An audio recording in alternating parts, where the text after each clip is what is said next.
To appraisal or not to appraisal? That is the question.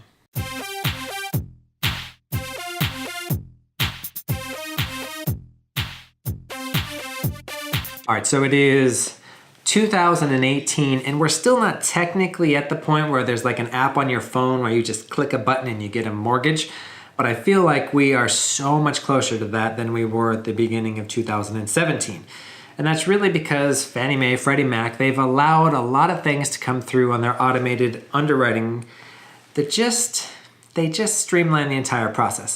The one piece I want to talk about today though, specifically, is the appraisal waiver. It's exactly what it sounds like. It means that you can get a loan without actually getting an appraisal on the property. And we've been seeing that quite a bit on refinances over the last year or so. But what we're starting to see a lot of is appraisal waivers on purchases. So that means you could actually purchase a home, even though the appraisal is written into your contract as something you have to do and have to order, or at least have the opportunity to order.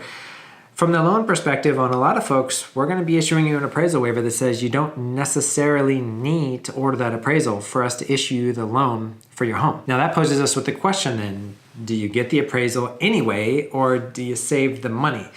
And that's a question that you're going to have to answer on your own. In fact, we make you sign a form after we issue the appraisal waiver saying you choose to order it or you choose not to order it, and you understand the implications of such. When I look at it personally, if I personally was buying a home this year, would I exercise the appraisal waiver and save the money, or would I order the appraisal anyway? And I think from my perspective, I would exercise the appraisal waiver. But that's because I've got a lot of knowledge in real estate. I've been in the business for quite a long time.